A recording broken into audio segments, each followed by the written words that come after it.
ഇപ്പോൾ യഥാർത്ഥത്തിൽ എൻ്റെ ശരിക്കുള്ള പേരെന്താണ് എന്ന് പുതിയ തലമുറക്ക് അറിഞ്ഞുകൂടാ. ഞാൻ ജനിച്ച മതം എന്നുള്ളതിൽ യാതൊരു പ്രത്യേക അതാണ് എൻ്റെ എന്നത് തോന്നലോ എനിക്കില്ല. മാധ്യമ പരിഗണന കിട്ടുന്നില്ല. പറ്റാവുന്നിടത്തോളം ഞാൻ ഒറ്റയ്ക്ക് ഇരിക്കാൻ ഇഷ്ടപ്പെടുന്ന ഒരാളാണ്. കുഗ്രാമത്തിൽ ജീവിക്കുന്ന വെറും സാധാരണക്കാരനായുള്ള ചെറുപ്പക്കാരന് സിനിമ എന്നുള്ളത് കയറാൻ പറ്റാത്തൊരു മേഖലയാണ്. മതം കൊണ്ട് ജീവിക്കുന്ന കുറേ ആളുകളുണ്ട്. പൗരോഹിത്യം അന്ന് SFIക്കാർ എവിടെയും ജയിക്കില്ല. അതിലൊന്ന് കല്ലടി കോളേജിൽ നിന്ന് ഞാനും, മറ്റൊന്ന് ബ്രണ്ണൻ കോളേജിൽ നിന്ന് AK ബാലനും. പക്ഷെ ഞാൻ രാഷ്ട്രീയ പ്രവർത്തനത്തിന് പൂർണ്ണമായി വിട്ടുനിന്നപ്പോൾ ഇപ്പോൾ എല്ലാവരും എന്നെ വിളിക്കും. ആരെങ്കിലും എന്നെ പാർട്ടിയിലേക്ക് വിളിച്ചാലും ഞാൻ പോവില്ല. ഹിന്ദു ഐക്യവേദിയുടെ ആളുകൾ അതിനെതിരായിട്ട് രംഗത്ത് പോകും. നാടകം കഴിഞ്ഞ് പോകുന്ന ആളുകളുടെ വണ്ടിക്ക് നേരെ ബോംബേറൊക്കെ ഉണ്ടായി.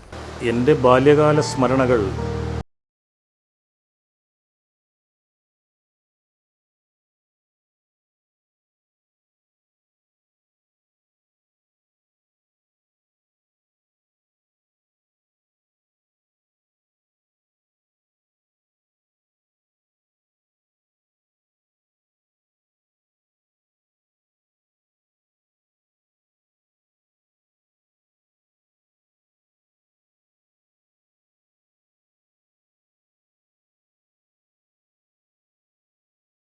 പ്രഭാഷകൻ, കലാസാംസ്കാരിക പ്രവർത്തകൻ, നാടകകൃത്ത് തുടങ്ങിയ വിശേഷണങ്ങളിൽ ഒതുങ്ങാത്ത ഒരു വിസ്മയ വ്യക്തിത്വത്തിനുടമയാണ് ശ്രീ KPS പയ്യനടം. അരനൂറ്റാണ്ട് കാലമായി പൊതു ഇടങ്ങളിൽ സ്നേഹ സാന്നിധ്യമായി, ഒരു സൗമ്യ സാന്നിധ്യമായി നമ്മോടൊപ്പം അദ്ദേഹമുണ്ട്. ഇന്നത്തെ നമ്മുടെ അതിഥി ശ്രീ KPS ആണ്. സ്വാഗതം KPS. മലയാളത്തിൻ്റെ സാംസ്കാരിക ഭൂമിയിൽ വിശ്രുതമായ ചില പേരുകളുണ്ട്. നമുക്കറിയാം VKN, MT, NP എന്നൊക്കെ. ഇതുപോലെ നമുക്ക് ഒരുപക്ഷെ നമുക്കിടയിൽ ഏറെ സുപരിചിതമായൊരു നാമമാണ് KPS. എന്താണ് ആ നാമത്തിൻ്റെ പൂർണ്ണരൂപം? KPS എന്നുള്ളത് എൻ്റെ പേരിൻ്റെ ചുരുക്കമാണ്. അത് വരാനൊരു കാരണമുണ്ട്. കാരണം ഞാൻ നാടകം എഴുതി തുടങ്ങിയ കാലത്ത് ഇങ്ങനെ സ്ഥലപ്പേരുകളൊക്കെ വെച്ചിട്ടുള്ള തൂലിക നാമങ്ങൾ, ഇപ്പോൾ SK പൊറ്റക്കാട് എന്നൊക്കെ പറയുമല്ലോ. അപ്പോൾ എൻ്റെ കൂടെയുള്ള നാടക പ്രവർത്തകർ പറഞ്ഞു നമുക്കൊരു തൂലിക നാമം വേണം. അപ്പോൾ എൻ്റെ യഥാർത്ഥ പേര് സെയ്തലവി എന്നാണ്. ഇപ്പോൾ KP സെയ്തലവി. അതിൻ്റെ ആ സെയ്തലവിയുടെ ആദ്യാക്ഷരം എടുത്തിട്ട് KPS, സ്ഥലപ്പേര് പയ്യനടും. അങ്ങനെയാണ് KPS പയ്യനടം. അത് പിന്നീട് പ്രചാരമായി. ഇപ്പോൾ യഥാർത്ഥത്തിൽ എൻ്റെ പേര് ശരിക്കുള്ള പേരെന്താണ് എന്ന് എൻ്റെ അടുത്ത് താമസിക്കുന്ന ആളുകളിൽ തന്നെ പുതിയ തലമുറക്ക് അറിഞ്ഞുകൂടാ. പേരിൽ നിന്നാണോ ആൾക്കാർ അതിൻ്റെ മതം, ജാതി ഒക്കെ തീരുമാനിക്കുന്നത്. അതുകൊണ്ട് ഞാൻ ഏത് മതവിഭാഗത്തിൽപ്പെട്ട ആളാണെന്ന് പോലും അറിയാത്തവരുണ്ട്. കാരണം സാധാരണ സംസാരത്തിൽ നിന്നാണ് ആളുകൾക്ക് കുറച്ച് മതവും ജാതിയൊക്കെ മനസ്സിലാവുക, പ്രദേശങ്ങൾ മനസ്സിലാവും. അപ്പോൾ എൻ്റെ കാര്യത്തിൽ അങ്ങനെ പിടികിട്ടാറില്ല എന്നാണ് ആൾക്കാർ പറയാറുള്ളത്. പൂർണ്ണമായും ഒരു മതേതര വിശ്വാസിയാണ്. എല്ലാ മതവിഭാഗങ്ങളുമായിട്ടും ഞാൻ പൂർണ്ണ സഹകരണത്തിൽ പോകുന്ന ഒരാളാണ്. എനിക്ക് എല്ലാ മതവിഭാഗങ്ങളിലുമുള്ള ഇത്തരം നല്ല ആശയങ്ങളെ ഉൾക്കൊള്ളുന്ന ഒരാളാണ് ഞാൻ. അല്ലാതെ ഞാൻ ജനിച്ച മതം എന്നുള്ളതിൽ യാതൊരു പ്രത്യേക ഒരു തീവ്രതയോ അല്ലെങ്കിൽ അതാണ് എൻ്റെ എന്നത് തോന്നലോ എനിക്കില്ല. എല്ലാ മതങ്ങളിലും ചില നല്ല അംശങ്ങളുണ്ട്. അതിനെ അംഗീകരിക്കലാണ് സാധാരണ മനുഷ്യൻ ചെയ്യേണ്ടതെന്ന ബോധ്യം എനിക്കുണ്ട്. ആളുകൾ എന്നെ ഒരു മതത്തിൻ്റെ പേരിൽ അറിയപ്പെടണമെന്ന് എനിക്ക് താല്പര്യമില്ല. ഏതൊരു വിഷയവും എപ്പോഴും എവിടെ വെച്ചും സംസാരിക്കാൻ കഴിവുള്ള ഒരാൾ. നിങ്ങളെപ്പോലുള്ള ഒരാൾക്ക് മാധ്യമ പരിചരണം വേണ്ടത്ര കിട്ടിയിട്ടില്ല എന്ന് എനിക്ക് തോന്നാറുണ്ട്. എറണാകുളം, തിരുവനന്തപുരം പോലുള്ള ഒരു സ്ഥലങ്ങളിലായിരുന്നെങ്കിൽ ഒരുപക്ഷെ കേരളത്തിൽ തന്നെ ഏറ്റവും അറിയപ്പെടുന്ന ഒരു സാംസ്കാരിക പ്രവർത്തകനായി താങ്കൾ മാറുമായിരുന്നില്ലേ? ചില പ്രദേശങ്ങളിൽ നമ്മൾ ജീവിക്കുകയാണെങ്കിൽ കുറച്ചും കൂടെ മാധ്യമ ശ്രദ്ധ കിട്ടും. കുറച്ചും കൂടെ നമ്മളുടെ പ്രവർത്തനങ്ങൾക്ക് വിപുലമായ കൂട്ടായ്മകൾ ഉണ്ടാവും. പക്ഷെ ഞാൻ വളരെ ചെറിയൊരു ഗ്രാമത്തിലാണല്ലോ. ആ ഗ്രാമത്തിൽ നിന്ന് നടത്തിയ പ്രവർത്തനം കൊണ്ട് തന്നെ കേരളത്തിൽ എൻ്റെ നാടകങ്ങൾ എത്തി. കേരളത്തിന് പുറത്തും നാടകങ്ങൾ കളിച്ചു. അത് തന്നെ വലിയൊരു അത്ഭുതമായിട്ട് എനിക്ക് തോന്നുന്നത്. കാരണം ഞാൻ അങ്ങനത്തെ ഒരു ശ്രമം നടത്തിയിട്ടില്ല. പിന്നെ നമുക്ക് ഈ നേരത്തെ പറഞ്ഞ പോലെ മാധ്യമ പരിഗണന കിട്ടുന്നില്ല. എൻ്റെ പരിശ്രമത്തിൻ്റെ കുറവ് കൂടിയാണെന്ന് എനിക്ക് തോന്നിയിട്ടുണ്ട്. ഒതുങ്ങിക്കൂടുന്നൊരു സ്വഭാവക്കാരനാണ്. അങ്ങനെ ഒരു പരിമിതി എനിക്കുണ്ട്. ആൾക്കാരെ കുറ്റം പറഞ്ഞ കാര്യമില്ല. ഓരോ വിഷയാധിഷ്ഠിതമായിട്ട് വളരെ മനോഹരമായിട്ട്, ചേതോഹരമായിട്ട് അതിങ്ങനെ അവതരിപ്പിക്കാൻ എങ്ങനെ കഴിയുന്നു? പ്രസംഗത്തിൻ്റെ ഒരു ഘടകം നമ്മളുടെ ഭാഷയാണ്. മനുഷ്യൻ്റെ മനസ്സിനെ സ്പർശിക്കുന്ന രൂപത്തിൽ ഭാഷയെ ഉപയോഗിക്കാൻ കഴിയുക എന്നുള്ളത്. മറ്റൊന്ന്, പ്രഭാഷകന് സ്വന്തമായ ചില ചിന്തകളുണ്ടാവണം. വായനയേക്കാൾ കൂടുതൽ ചിന്തകളാണ് പ്രഭാഷകന് വേണ്ടത്. കാരണം നമ്മൾ വായിച്ച പുസ്തകങ്ങളൊക്കെ നാട്ടുകാരും വായിച്ചിട്ടുണ്ടായിരിക്കും. നമ്മുടെ ചിന്തയും കൂടെ വരണം. അപ്പോൾ നമ്മൾ വായിച്ചതും നമ്മൾ അനുഭവിച്ചതും അല്ല കാര്യങ്ങളെ നമ്മളുടെ ചിന്തയിലിട്ടൊന്ന് പാകപ്പെടുത്തിയിട്ട് ഒരു പുതിയ വീക്ഷണം അവതരിപ്പിക്കുകയാണെങ്കിൽ ജനങ്ങൾ കേൾക്കും. ഇപ്പോൾ നമ്മളിപ്പോൾ ഒരു 2 മണിക്കൂറൊക്കെ പ്രസംഗിക്കുമ്പോൾ മുഴുവൻ നമ്മൾ ചിന്തിച്ചത് പറയാൻ പറ്റിക്കൊള്ളുന്നില്ല. പലരും പറഞ്ഞത് പറയേണ്ടി വരും. പക്ഷെ ഭാഷ കൊണ്ട് നമുക്ക് നമ്മുടേതായിട്ടുള്ളൊരു പുതുമതിന് കൊടുക്കാൻ കഴിയും. അങ്ങനെയാണ് ഞാൻ ഈ പ്രസംഗവേദിയിൽ നിലനിൽക്കുന്നത്. കാരണം ഞാൻ നല്ലപോലെ ചിന്തിക്കുന്ന ഒരാളാണ്.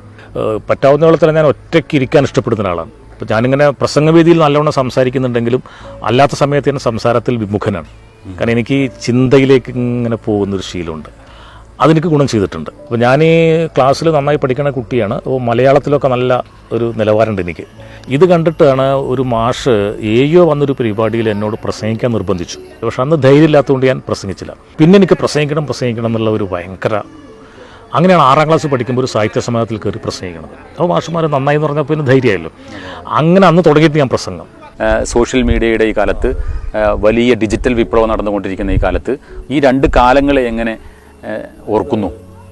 ഇന്ന് സോഷ്യൽ മീഡിയയിലൂടെ അതിങ്ങനെ വരുന്നതുകൊണ്ട് ആളുകളെല്ലാവരും അവരുടെ സ്വകാര്യ നിമിഷങ്ങളിലിരുന്ന് പല പ്രഗത്ഭരുടെയും പ്രസംഗങ്ങൾ കേൾക്കുന്നുണ്ട്. അങ്ങനൊരു ഗുണകരമായ മാറ്റമാണ് സോഷ്യൽ മീഡിയയിലൂടെ ഇപ്പോൾ പ്രസംഗത്തിന് കിട്ടിയിട്ടുള്ളത്. മറിച്ച് നാടകരംഗത്ത് നേരെ വിപരീതം. ചെറുപ്പക്കാരൊക്കെ ഒരു നഗര സംസ്കാരത്തിൽ വന്നപ്പോൾ വൈകുന്നേരം ഒഴിഞ്ഞ സമയം എന്ന് പറയാൻ അവർക്കില്ല. ഇപ്പോൾ ഞങ്ങളുടെയൊക്കെ നാടക റിഹേഴ്സൽ എന്ന് പറഞ്ഞാൽ രാവിലെ 2 മണി 3 മണി വരെ നീളുന്നതാണ്. അതിന് ഇന്ന് ചെറുപ്പക്കാരെ കിട്ടില്ല. അപ്പോഴാണ് നാടകത്തിനൊരു പുറകോട്ടടി ഉണ്ടായി. ഇത് അരങ്ങിലും അണിയറയിലും ഒരേപോലെ ചലിച്ചിട്ടുള്ള ഒരു വ്യക്തിത്വമാണ് താങ്കൾ. ഞാൻ നാടകത്തിൻ്റെ രചനയും സംവിധാനവും എന്ന 2 വിഭാഗത്തിലാണ് പ്രവർത്തിച്ചിട്ടുള്ളത്. അഭിനയം ഞാൻ സ്കൂൾ പഠിക്കുന്ന കാലത്ത് മാത്രമേ അഭിനയിച്ചിട്ടുള്ളൂ. ഈ 50 കൊല്ലമായി എന്ന് പറയുന്നത് 71-ലാണ് ഞാൻ നേതൃത്വം കൊടുത്തുകൊണ്ട് പയ്യനടുത്തൊരു കലാസമിതിക്ക് രൂപം കൊടുക്കുന്നത്. 75-ലാണ് ഞാൻ സ്വന്തമായൊരു നാടകം എഴുതുന്നത്, ഗർജനം എന്ന പേരിൽ. ആ നാടകം പയ്യനടുത്തെ ടീം നന്നായിട്ട് അവതരിപ്പിച്ചതോടുകൂടി അതിന് വലിയ സ്വീകാര്യത കിട്ടി. പിന്നെയാണ് ഞാൻ എല്ലാ കൊല്ലവും നാടകം എഴുതാനും കലാസമിതി നമ്മുടെ ഈ പ്രദേശം വിട്ട് കേരളം ഒട്ടാകെ സഞ്ചരിക്കേണ്ടി വന്നിട്ടില്ലേ? അന്ന് കേരളത്തിൻ്റെ പല ഭാഗങ്ങളിലും നാടക കളരികൾ എന്നൊരു സംവിധാനം നടക്കുന്നുണ്ട്. അതിൽ പല സ്ഥലത്തും പോകാൻ എനിക്ക് സാധിച്ചു. കായംകുളം, കാലടി തുടങ്ങിയ സ്ഥലങ്ങളിലൊക്കെ ഞാൻ പോയിട്ടുണ്ട്. ആഴ്ചകൾ നീണ്ടു നിൽക്കുന്ന ക്യാമ്പ്. അതിൽ നിന്നാണ് ഈ നാടക സംവിധാനത്തെക്കുറിച്ചും നാടകരചനയെക്കുറിച്ചും ലൈറ്റിംഗ് എങ്ങനെയാണ് ഇതൊക്കെ കിട്ടിയപ്പോഴാണ് സാറിന് നാട്ടിൻപുറത്തെ കലാസമിതിക്ക് കിട്ടാത്ത ഒരു നേട്ടം അങ്ങനെ ഞങ്ങളെ കലാസമിതി കിട്ടി. അപ്പോഴാണ് ഞങ്ങൾ നാടകം ടിക്കറ്റ് വെച്ച് അവതരിപ്പിക്കാൻ തീരുമാനിച്ചത്. അതിനുശേഷം ഞങ്ങൾക്ക് പല ഭാഗത്തും ബുക്കിംഗ് വരാൻ തുടങ്ങി. നാടകത്തിൻ്റെ പുനരുജ്ജീവനത്തിൽ ഇപ്പോഴത്തെ രീതികൾ അവലംബിക്കാമോ? സദസ്സില്ലാതെ, കാണികളില്ലാതെ ക്യാമറയ്ക്ക് മുമ്പിൽ നാടകം കളിച്ച് ആളുകളിലേക്ക് എത്തിക്കുന്ന ഒരു പുതിയ രീതിയാണ് ഇപ്പോൾ കൂടുതലായിട്ട് കാണുന്നത്. നമ്മളുടെ ഇപ്പോഴത്തെ ഒരു സാഹചര്യത്തിൻ്റെ സമ്മർദ്ദം കൊണ്ട് അങ്ങനെ ചെയ്യുന്നുണ്ട്. പക്ഷെ നാടകം എന്നുള്ളത് പച്ചയായി മനുഷ്യൻ സദസ്സിൻ്റെ മുമ്പിൽ നിന്ന് നിർവഹിക്കുന്ന ഒരു ആവിഷ്കാരം. അതാണ് സിനിമയും നാടകവും തമ്മിലുള്ള വ്യത്യാസം. അഭിനയിച്ചതിൻ്റെ പകർപ്പാണത്. നാടകം പകർപ്പല്ല, ഒറിജിനലാണ്. ചലച്ചിത്ര മേഖലകളിലേക്കാണ് പല നാടക നടീനടന്മാരും പിന്നീട് കടന്നു വന്നത്. നമ്മുടെ നാട്ടിൻപുറത്തിൻ്റെ ഒരു പരിമിതി തന്നെയാണ് സിനിമയിലേക്ക് കടക്കാനുള്ള അസൗകര്യം ഉണ്ടാക്കിയത്. ഇപ്പോൾ എറണാകുളം പോലെയുള്ള ഒരു പ്രദേശത്ത് എന്തെങ്കിലും ഒരു പൊടിക്കൈ കാണിക്കുന്ന കലാകാരന്മാരൊക്കെ സിനിമയിൽ കയറിയിട്ടുണ്ട്. അവരെ ഉയർത്തിക്കൊണ്ടുവരാൻ അവിടെ നേരത്തെ സിനിമയിൽ പോയ ആൾക്കാരുണ്ട്. ഇപ്പോൾ മണ്ണാർക്കാട്ടിൽ നിന്നും അങ്ങനെ ഒരു മനുഷ്യൻ ഞാനൊന്നും നാടക പ്രവർത്തനത്തിൽ ഏർപ്പെടുന്ന കാലത്തില്ല. ഇപ്പോൾ കുറച്ച് പേരൊക്കെ വന്നു.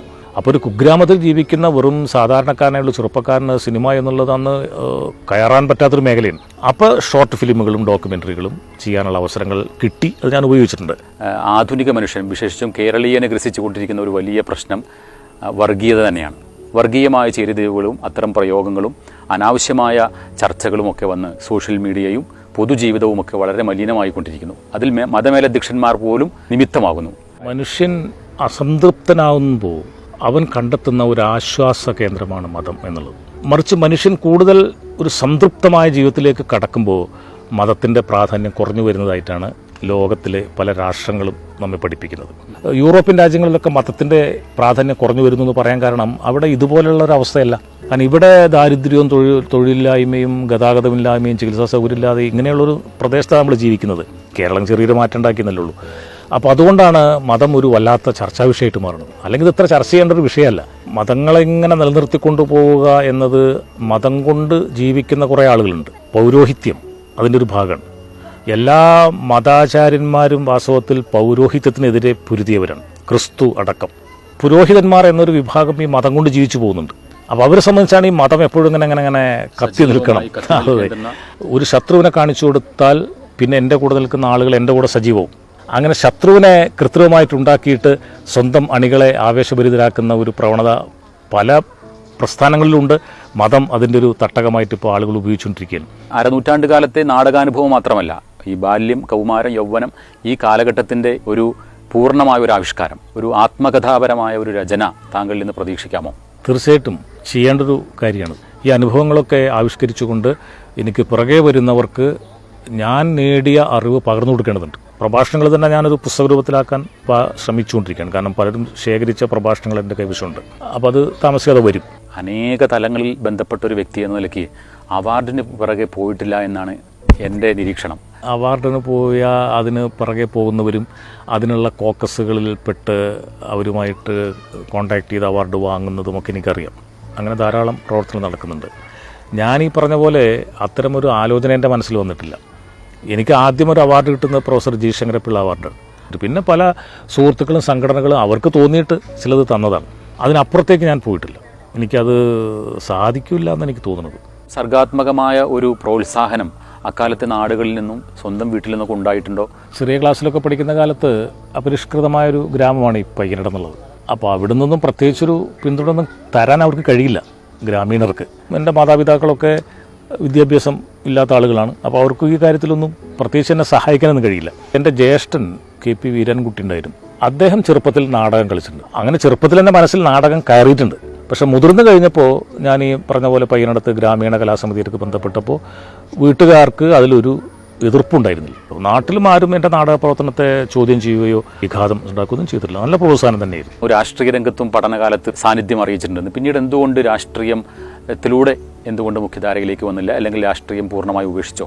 ഇപ്പോൾ 71-ലാണ് ഞാൻ ഡിഗ്രിക്ക് വരുന്നത്. അപ്പോൾ ഞാനും SFIക്കാരനായി. MES കലക്ടറി കോളേജിൽ. അപ്പോൾ ഞാൻ SFIയുടെ ഒരു സജീവ പ്രവർത്തകനായി.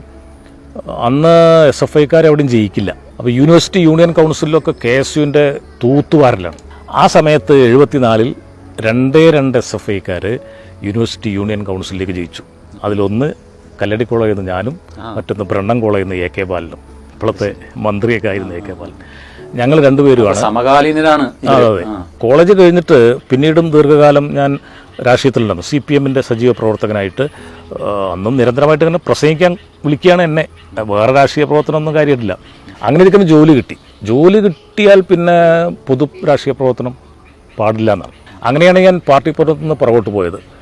പിന്നെ അപ്പോൾ എനിക്ക് സാംസ്കാരിക മേഖലയിലേക്ക് ഒരു വാതിൽ തുറന്നു കിട്ടി. അതിന് മുമ്പ് ഞാൻ ഉണ്ടെങ്കിലും ഞാനൊരു മാർക്സിസ്റ്റുകാരൻ എന്ന കണ്ണോടെയാണ് എന്നെ കാണുക. അതുകൊണ്ട് സാംസ്കാരിക പ്രവർത്തകൻ എന്നുള്ളൊരു ഇമേജ് ശരിക്കുണ്ടായിരുന്നില്ല. പക്ഷേ ഞാൻ രാഷ്ട്രീയ പ്രവർത്തനത്തിൽ നിന്ന് പൂർണ്ണമായി വിട്ടുനിന്നപ്പോൾ സാംസ്കാരിക പ്രവർത്തകൻ എന്നുള്ള ആ ഒരു മേൽവിലാസം നന്നായി വന്നു. ഇപ്പോൾ എല്ലാവരും എന്നെ വിളിക്കും. ഇപ്പോൾ എൻ്റെ ഒരു രാഷ്ട്രീയ പാർട്ടിയിലുമില്ല. അനേക വേദികളിൽ പോകാനുള്ള അവസരം ഇപ്പോൾ കിട്ടുന്നുണ്ട്. മാത്രമല്ല എനിക്ക് ബോധ്യമുള്ള കാര്യം സംസാരിക്കുക എന്നുള്ളത് സുഖമുള്ള കാര്യമാണ്. രാഷ്ട്രീയത്തിൽ പ്രവർത്തിക്കുമ്പോൾ രാഷ്ട്രീയത്തിനെ ന്യായീകരിക്കേണ്ടി വരും. നമുക്ക് ബോധ്യമില്ലെങ്കിലും ആ പാർട്ടിയെ ന്യായീകരിച്ച് സംസാരിക്കാൻ പറ്റുള്ളൂ. ഇപ്പോൾ അതല്ല. ഇപ്പോൾ എനിക്ക് ബോധ്യമുള്ള കാര്യം പറഞ്ഞാൽ മതി. അതൊരു സുഖമാണ്. അതാണ് സാംസ്കാരിക പ്രവർത്തനത്തിൻ്റെ മേഖലയിൽ ഞാനിപ്പോൾ അങ്ങനെ അടിയുറച്ച് നിൽക്കുന്നത്. ഇപ്പോൾ ആരെങ്കിലും എന്നെ പാർട്ടിയിലേക്ക് വിളിച്ചാലും ഞാൻ പോവില്ല. മണ്ണാർക്കാടിൻ്റെ സാംസ്കാരിക പാരിസ്ഥിതിക മനുഷ്യാവകാശ പ്രശ്നങ്ങളിൽ, അതുപോലെ തന്നെ പാത്രക്കടവ് വിഷയം സുഗതകുമാരി ടീച്ചറുമായി ബന്ധപ്പെട്ടത്, ഇതിലൊക്കെ ഒരു ഭാഗവാക്കാവാൻ നേതൃപരമായ പങ്കുവഹിക്കാനും KPSന് കഴിഞ്ഞിട്ടുണ്ട്. ആ കാലം എങ്ങനെ ഓർക്കുന്നു? പാത്രക്കടവിൽ ഒരു വൈദ്യുതി പദ്ധതി വരാനുള്ള ആലോചന നടന്നത്. അപ്പോൾ ഞങ്ങൾ കുറച്ച് ആളുകൾ കൂടിയിട്ട് അതിനെതിരായിട്ടൊരു നല്ല പ്രക്ഷോഭം ഉയർത്തിക്കൊണ്ടുവന്നു. ആ സമയത്താണ് സുഗതകുമാരി ടീച്ചർ തത്തേങ്ങലത്തൊരു സ്കൂളിൽ വന്നിട്ട് അവരെ സംസാരിക്കാൻ അനുവദിക്കാതെ ആളുകൾ ബഹളം വെച്ച് ഇറക്കി വിട്ട സംഭവം ഉണ്ടായത്. അപ്പോൾ അതിനുശേഷം ഞങ്ങളതിന് വിപുലമായിട്ടുള്ള ഒരു സമരപരിപാടികൾ നടത്തി, വലിയ കൺവെൻഷൻ നടത്തി, കേരളത്തിലെ പ്രമുഖ പരിസ്ഥിതി പ്രവർത്തകരെ കൊണ്ടുവന്നിട്ട് മണ്ണാർക്കാട് KTMA സ്കൂളിൽ സെമിനാറൊക്കെ നടത്തി. അങ്ങനെ വന്നപ്പോൾ ചാനലുകളിൽ ചർച്ച വന്നു. അതിൻ്റെയൊക്കെ തുടർന്ന് പദ്ധതി ഉപേക്ഷിക്കുകയും ചെയ്തു. അതിനെ തുടർന്ന് ഞങ്ങൾ കുന്തിപ്പുഴ അല്ലെങ്കിൽ മണ്ണാർക്കാട്ടെ നദികൾ സംരക്ഷിക്കണം എന്നാവശ്യപ്പെട്ടുകൊണ്ട് മണ്ണാർക്കാട്ട് 6 പുഴകളിലെ വെള്ളം ഒരു കുടത്തിൽ ശേഖരിച്ചിട്ടൊരു നദീ ജലയാത്ര നടത്തി. പിന്നെ മണലെടുപ്പിനെതിരായിട്ട് പല കൂട്ടായ്മകൾ. ആളുകൾ വിചാരിച്ചത് ഈ പുഴയിലെ വെള്ളം വെറുതെ പോവല്ലേന്ന്. പുഴയിലെ വെള്ളം വെറുതെ പോവല്ല. പുഴയിലെ വെള്ളം പരിസരത്തുള്ള ജീവജാലങ്ങളെയും സസ്യലതാദികളെയും നനച്ചുകൊണ്ടാണ് പോണത്. കിണറുകളിലേക്ക് വെള്ളം എത്തിച്ചു കൊടുക്കുന്നുണ്ട്. താങ്കളുടെ സർഗാത്മക രചനകളിൽ ഏറെ സന്തോഷം തോന്നുന്നത് എന്തൊക്കെയാണ്? പ്രത്യേകിച്ച് രചനാത്മകമായിട്ട് എന്തെല്ലാം ഇടപെടൽ നടത്താൻ കഴിയും? ഗർജനം എന്നുള്ള നാടകം എഴുതിയിട്ട് തുടങ്ങി. പിന്നെ സമയം, സംഭാവന, അസ്ഥികൂടം, ഭരണകൂടം, രാമൻ ദൈവം, പൗരാവകാശം, അങ്ങനെ കുറേ നാടകങ്ങൾ എഴുതി.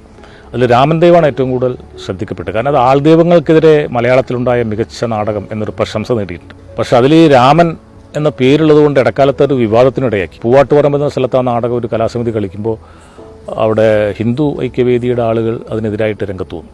പിന്നെ പോലീസ് സംരക്ഷണത്തിലാണ് നാടകം നടന്നത്. നാടകം കഴിഞ്ഞ് പോകുന്ന ആളുകളുടെ വണ്ടിക്ക് നേരെ ബോംബേറൊക്കെ ഉണ്ടായി. ആൾദൈവങ്ങളെ ആക്ഷേപിക്കുന്നതാണ് എന്ന് മനസ്സിലായപ്പോൾ നാടകം വൻതോതിൽ സ്വീകരിക്കപ്പെട്ടു. കഥകൾ എഴുതി, വൻമരങ്ങൾ പറയുന്നതിനുള്ള സമാഹാരമുണ്ട്. നിരവധി പ്രസിദ്ധീകരണങ്ങളിൽ ഞാൻ ലേഖനങ്ങൾ എഴുതാറുണ്ട്.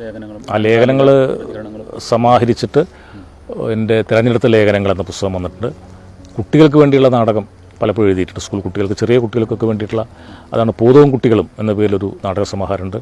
പിന്നെ ഏകാംഗങ്ങളുടെ ഒരു സമാഹാരം ഗതികെട്ടവൻ്റെ സ്വപ്നം, അതിനാണ് ജി ശങ്കരപ്പിള്ള അവാർഡ് കിട്ടിയത്. അപ്പോൾ അതിൽ 6ഓളം നാടകങ്ങളുണ്ട്, അതിറങ്ങിയിട്ടുണ്ട്. രാമൻദേവ് ഒരു പുസ്തകമായിട്ട് 2 പതിപ്പ് വന്നു പോയതാണ്. അങ്ങനെയുണ്ട്. പിന്നെ മണ്ണാർക്കാടിൻ്റെ ചരിത്രം ഒരു പുസ്തകമായിട്ട് വന്നല്ലോ. ഡോക്യുമെൻ്ററി ഇറക്കിയപ്പോൾ തന്നെ പുസ്തകം ഇറക്കി ബ്ലോക്ക് പഞ്ചായത്ത്. അപ്പോൾ അതിൽ മണ്ണാർക്കാടിൻ്റെ കിട്ടാവുന്നിടത്തോളം വിവരങ്ങൾ സമാഹരിച്ചിട്ടൊരു പുസ്തകമാക്കിയിട്ടുണ്ട്. അങ്ങനെ പല മേഖലകളിലായിട്ട് ഒരു 10-15ഓളം പുസ്തകങ്ങൾ ഇറക്കിയിട്ടുണ്ട്. ഇനിയും കുറച്ച് ഇത് വരാനുണ്ട്. 2 ലഘു നോവലുകൾ എഴുതിയതുണ്ട്, അത് വൈകാതെ പ്രസിദ്ധീകരിക്കും. നാനാവിധങ്ങളിൽ ബന്ധപ്പെട്ട KPSൻ്റെ ബൃഹത്തായ ജീവിതത്തിൽ നിന്ന് ഒരു ഏട് മാത്രമാണ്, ഒരു ജാലകം മാത്രമാണ് ഈ ചെറിയ ചർച്ചയിൽ നമ്മൾ തുറന്നിട്ടത്. ഏതായാലും ഞങ്ങളുടെ പ്രിയപ്പെട്ട പ്രേക്ഷകർക്കൊപ്പം താങ്കളുടെ വിലപ്പെട്ട സമയം ഞങ്ങളോടൊപ്പം പങ്കുവച്ചതിന് ഹൃദയംഗമമായ നന്ദി. വളരെ നന്ദി.